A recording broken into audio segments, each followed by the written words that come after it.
Good morning. पिछली class में हम लोगों ने देखा था कि मैट्रिक्स पे दो मैट्रिक्स को ऐड कैसे कर सकते हैं, उसको अपर ट्रायंगुलर लोअर ट्रायंगुलर में कैसे कन्वर्ट कर सकते हैं, आइडेंटिटी मैट्रिक्स कैसे चेक किया जाता है, सिमेट्रिक मैट्रिक्स कैसे चेक किया जाता है। आज जो बात करने जा रहा है दैट इज जो मैट्रिक्स मल्टीप्लिकेशन, जो सबसे इंपॉर्टेंट प्रोग्राम है आपके मैट्रिक्स का। क्या कह रहा है कि आपको दो मैट्रिक्स दिया जाएगा और दोनों मैट्रिक्स को आपस में मल्टीप्लाई करना है। तो पहली बात, पहले तो हम देखते हैं मैट्रिक्स मल्टीप्लिकेशन होता कैसे है। क्या सारे मैट्रिक्स को आपस में मल्टीप्लाई किया जा सकता है कि कुछ कंडीशन होता है, ये चीज चेक करते हैं। चलिए बात करते हैं। जैसे अगर हमें दो मैट्रिक्स को आपस में ऐड करना होता था तो क्या कहा जाता था कि दोनों का ऑर्डर सेम टू सेम होता था।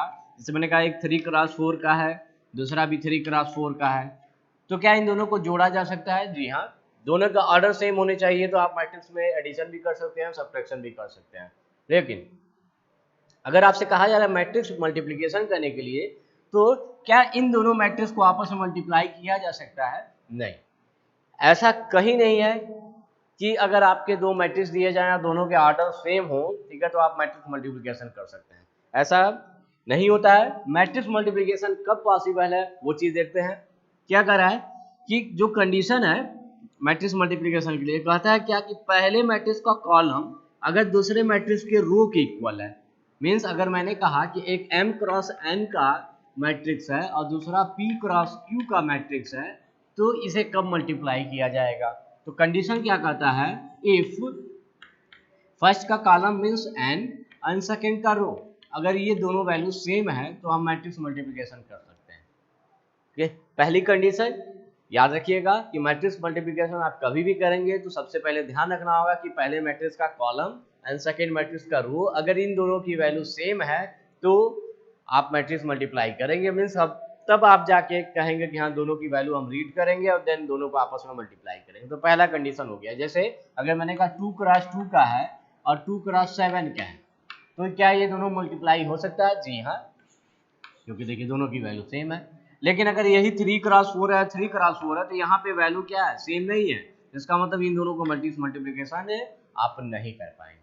लेकिन क्या इन दोनों को किया जा सकता है? जी हाँ, क्योंकि पहले का, क्योंकि ऑर्डर सेम तो नहीं है, लेकिन क्या है, पहले का कॉलम और दूसरे का रो सेम है। ओके, अब बात कर रहे हैं कि जब हम दो मैट्रिक्स को मल्टीप्लाई करते हैं तो जो आउटपुट आता है वो भी हमारा क्या होता है? एक मैट्रिक्स होता है। तो उस मैट्रिक्स का ऑर्डर कितना होगा? जिसे अगर हम ऐड करते हैं और मैंने कहा कि 3x4 है, 3x4 है, तो बताओ जो आउटपुट मैट्रिक्स आएगा उसका ऑर्डर भी कितना होगा? सेम वही ऑर्डर जो दोनों का ऑर्डर है, 3x4। लेकिन अगर मैट्रिक्स में मल्टीप्लाई करते हैं तो जो आउटपुट मैट्रिक्स बनता है उसका ऑर्डर कितना होता है? तो ये ध्यान है, जिन दोनों चीजों को आपने कंपेयर किया है 4 एंड 3, इन दोनों को कंपेयर किया है, इसे छोड़ के जो दो चीजें बची हैं, मतलब पहले का रो एंड दूसरे का कॉलम, यही आपका आउटपुट मैट्रिक्स का ऑर्डर होगा। मीन्स कितने का बनेगा? 3x4 का बनेगा। ओके, जो आउटपुट मैट्रिक्स बनेगा 3x4 का बनेगा। ओके, लेकिन यहाँ तो मल्टीप्लाई हो ही नहीं पाएगा क्योंकि ये दोनों सेम नहीं है। ओके, लेकिन क्या यहाँ पे मल्टीप्लाई किया जा सकता है? जी हाँ, किया जा सकता है। तो बताइए जो सी मैट्रिक्स बनेगा, सी मैट्रिक्स जो आउटपुट मैट्रिक्स होगा, जो इस दोनों के मल्टीप्लिकेशन को स्टोर करेगा, उसका ऑर्डर कितना होगा? तो पहले का रो दूसरे का कॉलम, जिसको आपने कंपेयर नहीं कराया, ओके, वही ऑर्डर होगा 2x7 का आपका। मतलब 2 रो होंगे और 7 कॉलम हो जाएंगे। ये चीज है।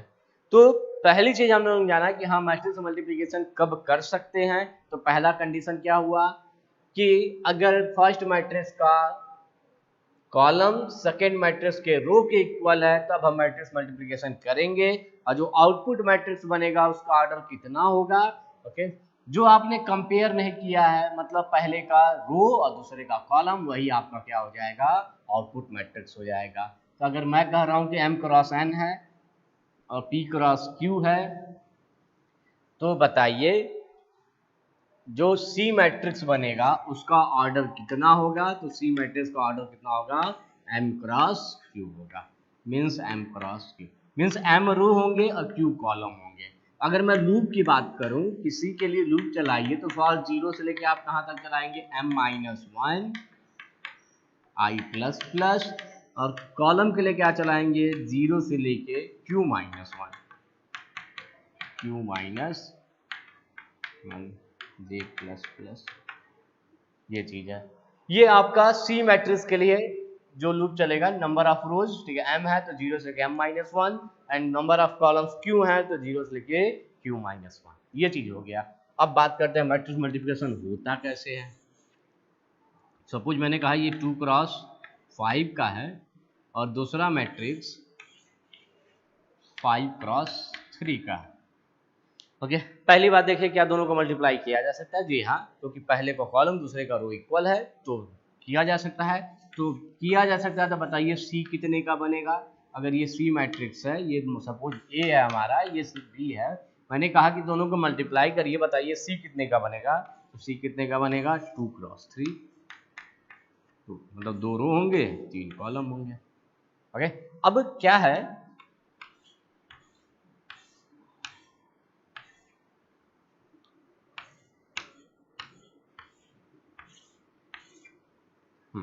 अगर मैं कह रहा हूं इसकी वैल्यू कैलकुलेट कीजिए, जो सी मैट्रिक्स आपका आउटपुट मैट्रिक्स होता है उसकी पहली वैल्यू, पहले ब्लॉक की वैल्यू कैसे आप कैलकुलेट करेंगे, तो वो चीज देखिए।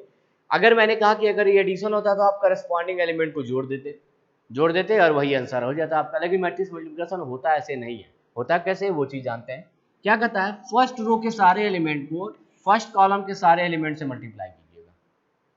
क्या कहा इसने, फर्स्ट रो के सारे एलिमेंट को फर्स्ट कॉलम के सारे एलिमेंट से मल्टीप्लाई कीजिएगा, करस्पॉन्डिंग एलिमेंट को मल्टीप्लाई करिएगा एंड प्लस सबको आपस में ऐड कर दीजिएगा। मतलब क्या हुआ, यहां ध्यान दीजिए, सबसे पहले इसने कहा क्या कि a00 को मल्टीप्लाई करूंगा b00 से, ओके, और उसको c00 में ले जाके ऐड कर दूंगा। मान लीजिए इसकी स्टार्टिंग वैल्यू कितनी है, 0। मैंने क्या कहा कि सब जगह मान लीजिए अभी क्या रखा गया है, 0 रखा गया है, क्योंकि कोई गार्बेज वैल्यू ना रहे। ओके, तो इसीलिए हमने कहा कि सबसे पहले हमने क्या कि सब में मैं 0 स्टोर कर दे रहा हूँ। 0 स्टोर हो गया। ओके, मतलब Cij की सारी वैल्यू, जैसे मैंने यहाँ पे कहा कि हम पहले कैलकुलेट करने से पहले सबसे पहले काम क्या करेंगे, Cij खुद से कोई गार्बेज वैल्यू ना रखे, इसलिए हमने कहा कि उसके अंदर क्या करेंगे, 0। क्यों 0 रखना पड़ता है ये भी चीज समझ लीजिए, क्योंकि देखिए आप ये मल्टीप्लाई करेंगे, यहाँ ले जाके स्टोर करेंगे, अगला मल्टीप्लाई करेंगे और उसी में ले जाके ऐड करेंगे। ओके, अगर पहले से अगर आप कहते नहीं है 0, ठीक है, तो सपोज यहाँ पहले से कोई नंबर रख लिया 5, और जब पहली बार आप ऐड करेंगे तो सपोज उसका मल्टीप्लिकेशन कितना आया इन दोनों का, सपोज 7 आया, तो आपको लगेगा कि +7 करेंगे तो यहाँ पे अगर 0 रहेगा तो 0 + 7 7 हो जाएगा। लेकिन अगर आप 0 नहीं करेंगे तो वो खुद से कोई वैल्यू ले लेगा। सपोज 5 ले लिया, तो आप सोच रहे हैं कि वैल्यू तो 7 है और वास्तव में वैल्यू कितनी हो गई है, 12 हो गई। तो ये काम ना हो कि वहां से पहले से कोई वैल्यू ना रहे, क्योंकि आपस में आपको जोड़ना है सारे एलिमेंट्स को, इसीलिए उसकी स्टार्टिंग वैल्यू कितना ले लीजिएगा, 0 ले लिया। अब बात कर रहे हैं, चलिए ये मल्टीप्लाई हुआ, इसमें ऐड हो गया, एक बार मल्टीप्लिकेशन हुआ, फिर इसे मल्टीप्लाई किया, ठीक है, फिर इसी में ले जाके ऐड कर दिया, फिर इस वाले को मल्टीप्लाई किया, इन दोनों को इसमें ऐड कर दिया, फिर इन दोनों को मल्टीप्लाई किया, ठीक है, इसी में ऐड कर दिया, फिर इन दोनों को मल्टीप्लाई किया, ठीक है, और इसको ऐड। मतलब कैसे हुआ, b00 a00 multiplied by b00, a01 b10, a02 b20, a03, ठीक है, b30 एंड a04 b40। ठीक है, आपस में मल्टीप्लाई।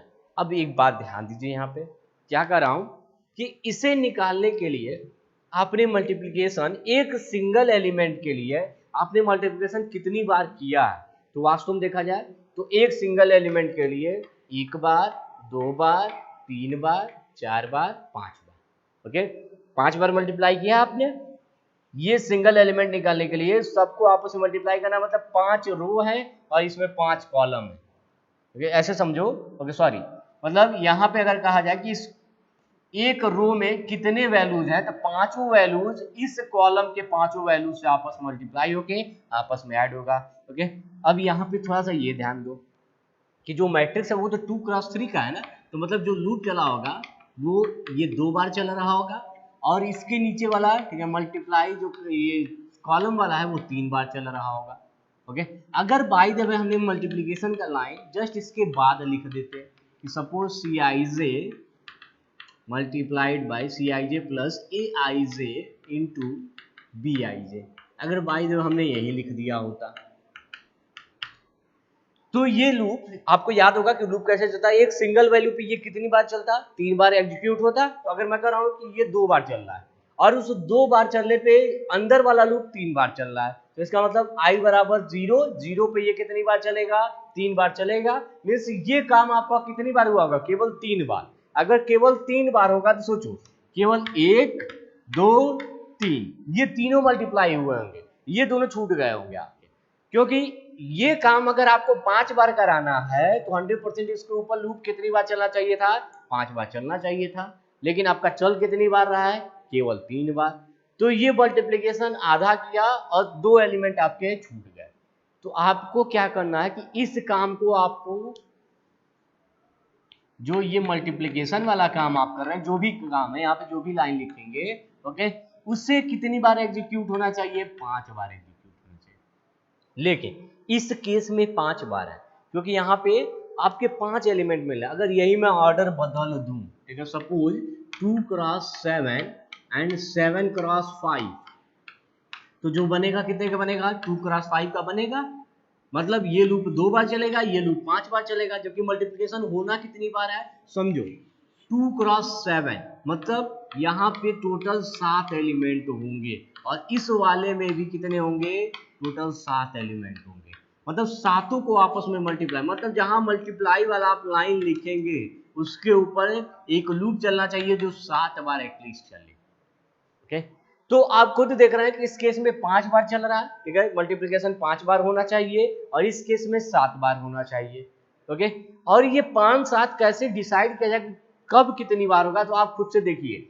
यहाँ पे जो आपने ऑर्डर लिया है 2 क्रॉस 5 लिया है, और यहाँ पे 5 क्रॉस 3 लिया है, और कितनी बार मल्टीप्लाई हो रहा है, 5 टाइम्स। और ये 5 किसकी वैल्यू है, या तो फर्स्ट का कॉलम है या तो सेकेंड का रो, और दोनों सेम होते हैं।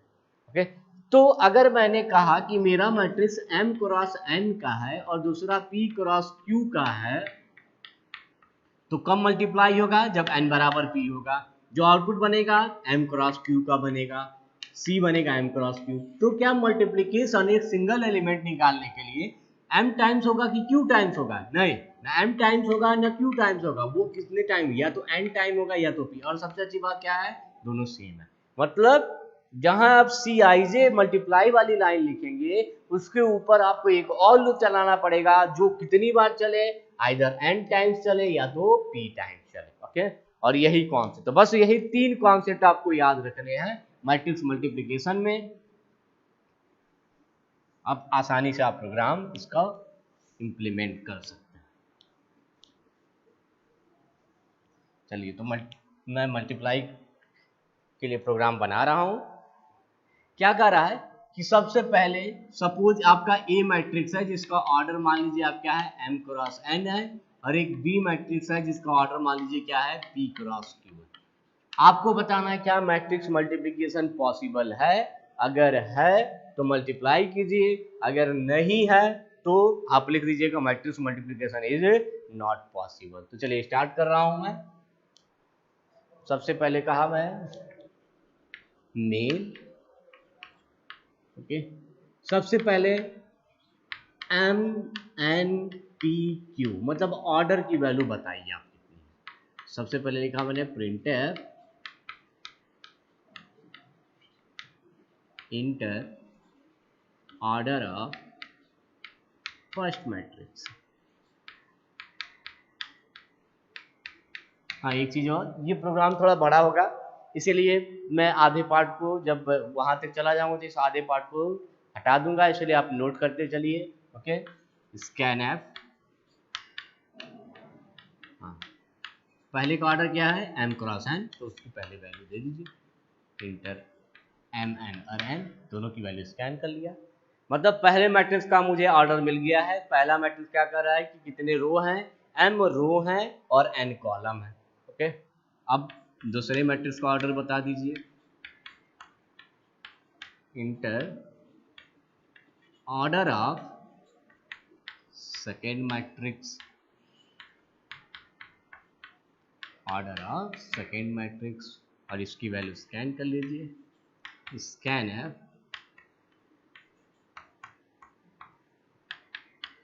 And p and q।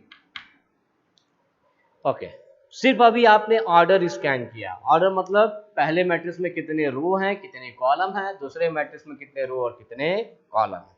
अब आपको बताना है कि क्या मैट्रिक्स मल्टीप्लिकेशन किया जा सकता है कि नहीं। ये नहीं कि डायरेक्ट आप मल्टीप्लाई कर लीजिए, पहले तो चेक करिए क्या हम मैट्रिक्स मल्टीप्लिकेशन कर सकते हैं कि नहीं कर सकते। ओके, अब यहाँ पे देखिए क्या कर रहा है, एन रो है, सॉरी एम क्रॉस एन है और ये इसका पी क्रॉस क्यू है। तो इसमें कितने कॉलम है, एन कॉलम है और इसमें पी रो है।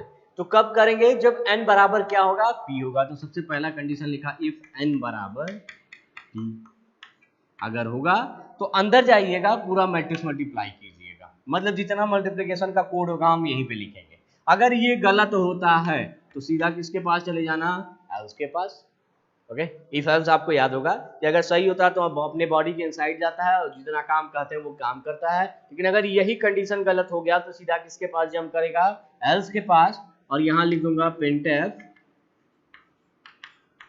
Matrix multiplication is not possible, is not possible. ये लिख के प्रोग्राम को टर्मिनेट कर दूंगा।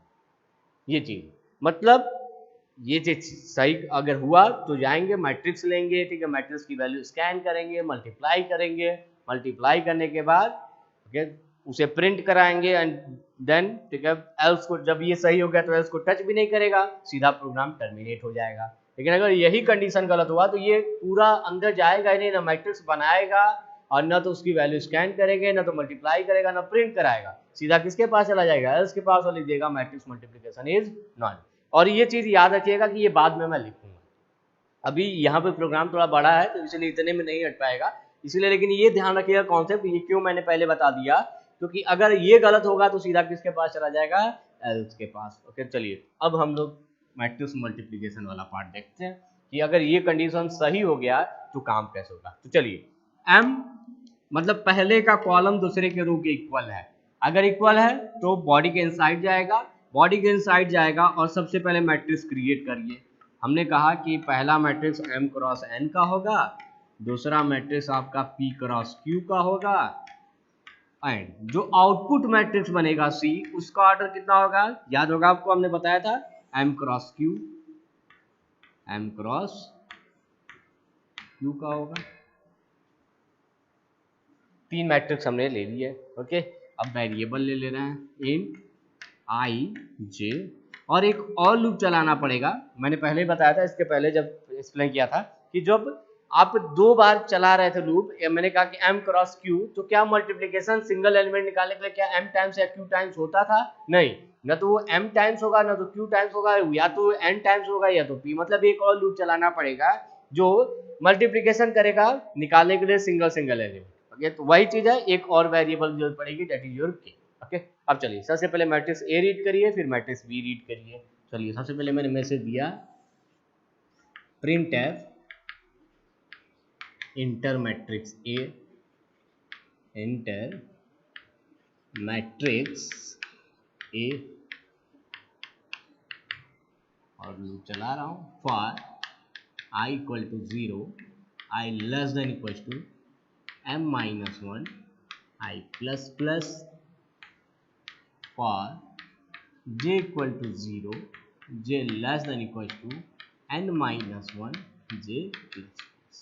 ओके, अगर इसमें डाउट हो तो समझ लीजिए m रो है n कॉलम है, ठीक है, तो मतलब अगर मैंने कहा m रो है तो बताओ इंडेक्स कहाँ से कहाँ तक होगा, 0 से लेके m माइनस 1, कॉलम कहाँ से कहाँ तक होगा, 0 से लेके n माइनस, वही चीज है, ये रो है 0 से लेके m माइनस 1, ये कॉलम है 0 से लेके n माइनस 1, और वैल्यू स्कैन कर लीजिए, स्कैन है percent d and a of I j।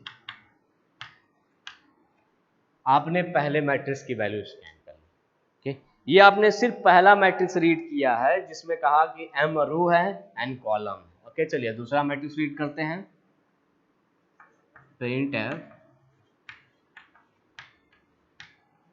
Inter matrix B for i equal to 0। हाँ, अब दूसरे मैट्रिक्स की ध्यान दीजिए b की, बी में कितने रो है, पी रो है, क्यू कॉलम है, तो कहां से कहां तक इंडेक्स गया होगा, 0 से लेके p माइनस 1 और ये 0 से लेके q minus 1, i less than equal to p minus 1 i plus plus and for j equal to 0 j less than equal to q minus 1 j plus plus. और b मैट्रिक्स स्कैन कर लीजिए, scan as percent d and b of i j, ये हो गया। आपने क्या कहा, ठीक, कि मैं पहले ए मैट्रिक्स रीड कर लिया हूं, ठीक है, 0 से लेकर m माइनस 1, 0 से लेकर n माइनस 1 स्कैन कर लिया एंड ए आई जे। दूसरा p क्रॉस q का था तो p माइनस 1 q माइनस 1 तक जाएगा 0 से स्टार्ट होके, और मैंने मैट्रिक्स b को रीड कर लिया। हम मेरे पास दो मैट्रिक्स आ चुके हैं, एक हो गया a और एक हो गया b। अब इन्हीं दोनों को आपस में मल्टीप्लाई करना है, तो चलिए मल्टीप्लिकेशन का कोड देखते हैं।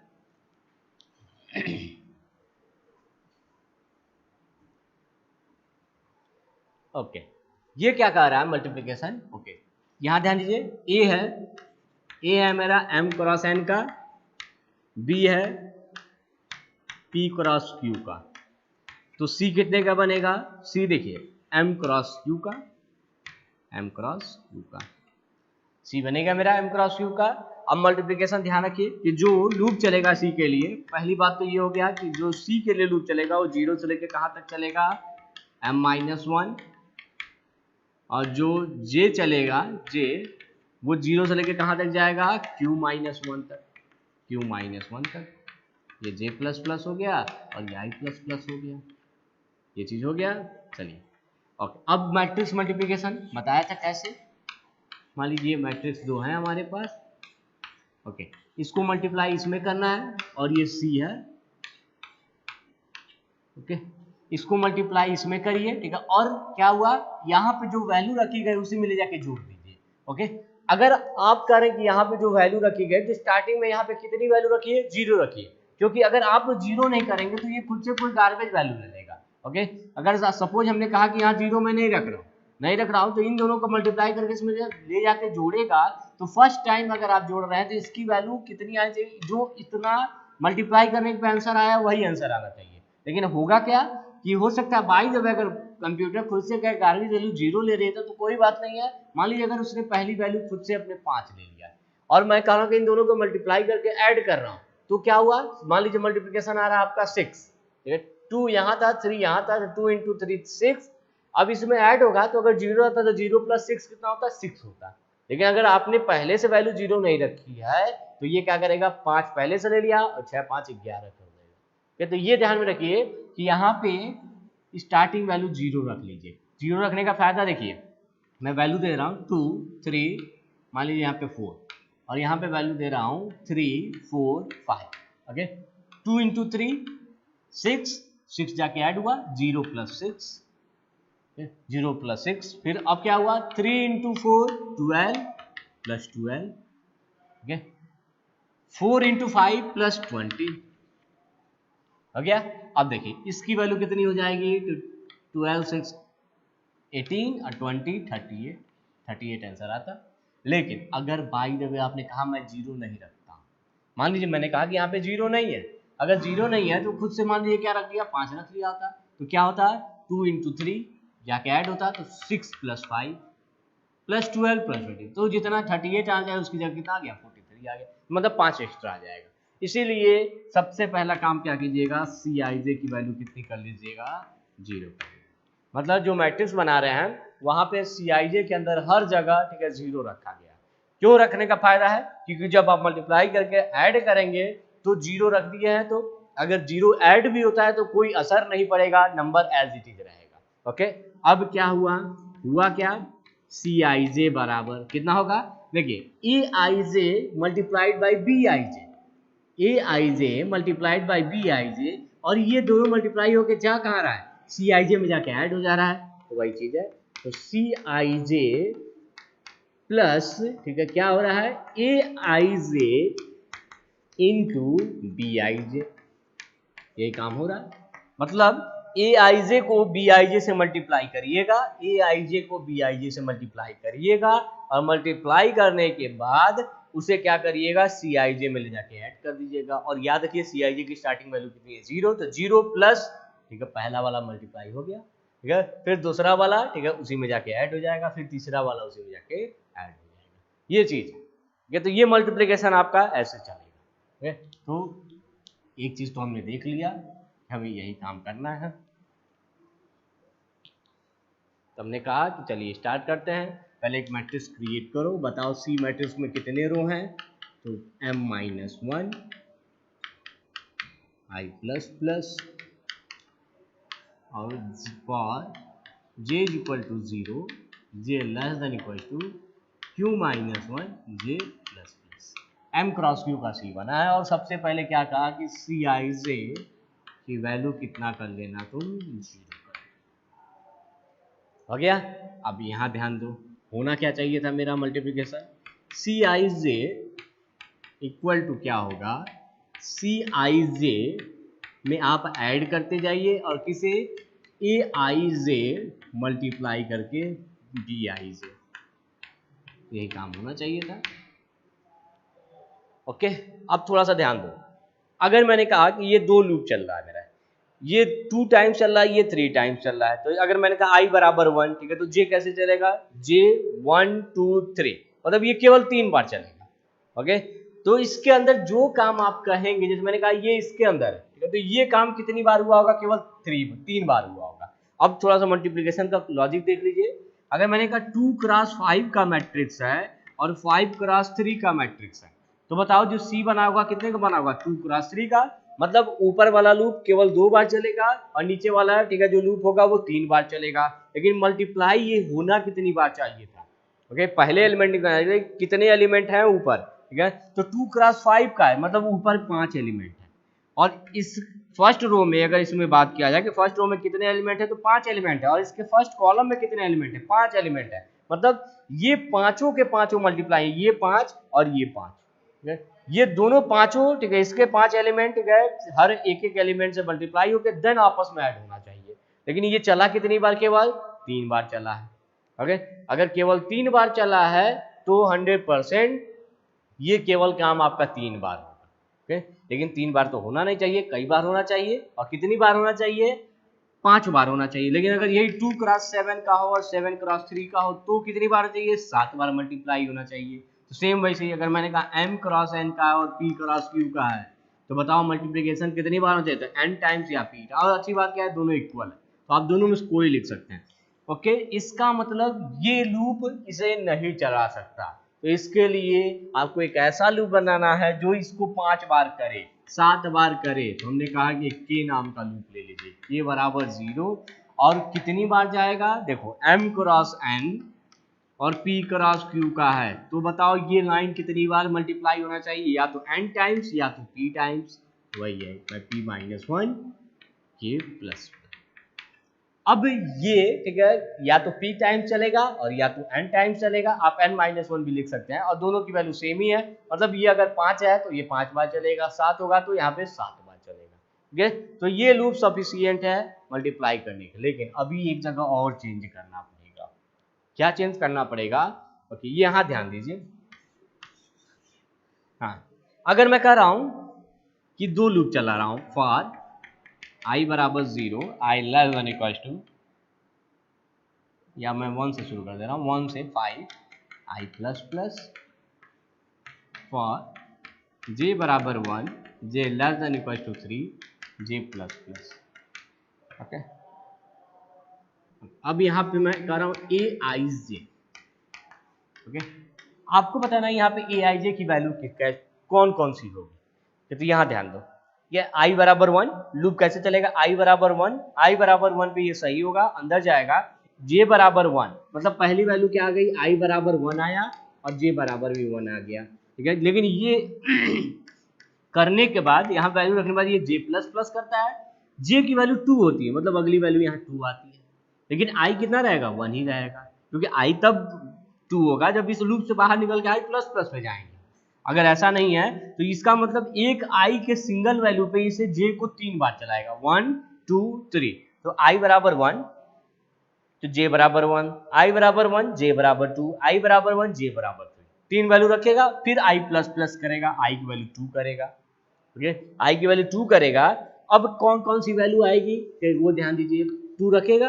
अब बताओ j की क्या होगी 1 2 3, लेकिन i कितना रहा 2 2 2, तो एक सिंगल वैल्यू पे i बराबर 1 j बराबर 1 2 3, i बराबर 2 j बराबर 1 2 3, मतलब जो इंटरनल लूप है उसी की वैल्यू बार बार चेंज हो रही है, जो एक्सटर्नल लूप है उसकी वैल्यू ठीक है इस 3 बार के लिए वो फिक्स हो गया। तो वही कॉन्सेप्ट यहाँ पे भी है। ओके, अगर हम कह रहे हैं कि इसके ऊपर लूप हम के चला रहे हैं, ओके, और यहाँ पे वैल्यू देखिए मैट्रिक्स मल्टीप्लिकेशन में आना क्या क्या चाहिए, मैंने क्या कहा, सपोज यही दो मैट्रिक्स है,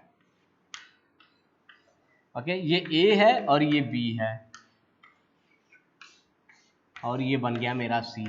ओके, तो बताओ C00 की वैल्यू कितनी होगी, C00, ओके, तो कौन कौन से आपस में ऐड, पहले तो 0 रखा, 0 प्लस, ओके, अब यहां ध्यान दो, A00 मल्टीप्लाइड बाई क्या हुआ होगा B00, B00 प्लस अगली वैल्यू देखो A, इसकी वैल्यू क्या होगी 01, A01 मल्टीप्लाइड बाई B, हाँ B का क्या होगा 10, फिर A02 मल्टीप्लाइड बाई B20, यही चीज है। अब यहां देखो ये तो कांस्टेंट वैल्यू है, तो इसका मतलब जो ऊपर वाला लूप है वो लिख सकते हैं आप आई, लेकिन ये वैल्यू बार बार चेंज हो रही है, अगर कह रहा हूं चेंज हो रहा है, अगर आई जे हो है तो इसका मतलब जो चेंज हो रहा है उसको किससे रिप्लेस करूंगा, मैं जे से रिप्लेस करूंगा। लेकिन यहां थोड़ा ध्यान दीजिए, ये इसके ऊपर के चला है, मतलब ये जे की वैल्यू फिक्स होगी और के वाली वैल्यू केवल यहाँ पे बदलेगी। ओके, तो अब मैं कह रहा हूं कि क्या इसे आई लिखा जा सकता है, हाँ तो आई लिख सकते हैं, क्यों, क्योंकि ये वैल्यू क्या है आपकी, ठीक है, देखिए कांस्टेंट है, मतलब 0 है, मतलब ऊपर वाले लूप के वेरिएबल को यहाँ पे लिखा जा सकता है, तो आई रहने दीजिए। लेकिन क्या यहाँ पे जे लिख सकते हैं, तो जे देखिए जे तो ऊपर आया ना, तो अगर 0 है तो ये हर बार 0 है, के की वैल्यू चेंज होगी, इसीलिए ये बदल रहा है, इसको क्या लिखना पड़ेगा आपको, यहाँ पे के लिखना पड़ेगा। ओके, अब यहाँ थोड़ा ध्यान दीजिए, अगर मैं बी की बात करता हूं तो ये देखिए इसमें कॉलम की वैल्यू फिक्स है, मतलब 0 है, मतलब ऊपर वाले वेरिएबल को लिखा जा सकता है यहाँ जे, लेकिन ये वैल्यू बार बार चेंज हो रही है, तो अगर चेंज हो रही है तो क्या जे लिख सकते हैं, अगर जे लिख देंगे तो ये हर बार 0 ही रखेगा, क्योंकि देखिए जे बराबर 0 पे ये के कई बार चलेगा, जे बराबर 1 पे ये के कई बार चलेगा, मतलब जो वैल्यू चेंज होगी वो के की चेंज होगी, तो यहाँ पे वैल्यू चेंज हो रही है, तो इसका मतलब ये कौन सा वेरिएबल है, के वेरिएबल है। ओके, तो ये थोड़ा सा चेंज करना है आपको, बस क्या कहा मैंने कि आप पहले बताइए इस मैट्रिक्स सी में कितने रो हैं कितने कॉलम हैं, ठीक है, और सी आई जे की स्टार्टिंग वैल्यू हमने 0 कर दिया, प्लस ये मल्टीप्लिकेशन कितनी बार होगा, ना तो m टाइम्स होगा ना तो q टाइम्स, या तो वो n माइनस 1 टाइम्स मतलब n टाइम्स होगा, या तो p टाइम्स होगा, इसीलिए 0 से लेके n माइनस 1 चलाइए, चाहे 0 से लेके p माइनस 1। ओके, क्या ये वैल्यू फिक्स है, तो हाँ 0 0 1 0 2 0 3, मतलब ये 0 ही रहेगा, ये बार बार बदलेंगे, तो जस्ट ऊपर वाला वेरिएबल आपको रिप्लेस करना पड़ेगा, इसलिए मैंने इसको k मान लिया। ओके, यहाँ पे कौन कौन सी वैल्यू आएगी, तो 0 1 1 0 2 0 3 0, ठीक है, मतलब ये तो 0 रहेगा, इसका मतलब जी रहने दीजिए, लेकिन ये वैल्यू बार बार चेंज, इसीलिए ऊपर वाले लूप के वेरिएबल को यहाँ पे के लिख दिया। ये है मैट्रिक्स मल्टीप्लिकेशन का पूरा कोड। ओके, अब आप इस मैट्रिक्स को प्रिंट करा लीजिए, मैंने लिखा printf %d space c of i j print करा लिया। ओके, देखिए ये लूप हो गया, आप चाहे तो इसकी भी बॉडी लगाना चाहे तो लगा दीजिए, ठीक है, ये सी की बॉडी हो गई। ओके, निकालेगा प्रिंट कराएगा, ठीक है, प्रिंट कराने के बाद ठीक है आप चाहते हैं न्यू लाइन, तो यहाँ पे लिख दीजिए printf स्लैश n, बॉडी हटा दीजिए, छोटा सा है, एक ही लूप है तो चाहे हम रन करें लगाइए चाहे ना लगाइए, printf स्लैश n कीजिए ताकि न्यू लाइन में प्रिंट हो, मैट्रिक्स आपने प्रिंट करा दी। ओके, देखिए ये इसका पार्ट हो गया, इसका पार्ट। ओके, लेकिन याद रखिए इफ आपने ओपन किया है इफ को भी क्लोज जरूर करिएगा। ओके, ये किसका है, इफ वाला पार्ट। ओके, जो इफ आपने स्टार्टिंग में ओपन किया था उसको यहाँ पे क्लोज कर दिया। ओके, लेकिन अगर ये तब चलेगा जब इफ के कंडीशन सही किया गया। हमने जो पहला कंडीशन लिखा था याद करिए, इफ n बराबर p, अगर सही होगा तो अंदर जाएगा, मैट्रिक्स बनाएगा, मैट्रिक्स ए की वैल्यू रीड करेगा, मैट्रिक्स बी की वैल्यू रीड करेगा, ठीक है, दोनों को मल्टीप्लाई करके आउटपुट प्रिंट कराएगा, और प्रिंट करने के बाद यहाँ पे इफ को हमने बोला। लेकिन अगर ये पूरा गलत हो गया, वो पहले वाला ही कंडीशन, तो ये बाहर निकलेगा और किसके पास जाएगा, एल्स, और क्या लिख दीजिएगा, printf matrix multiplication is not possible, multiplication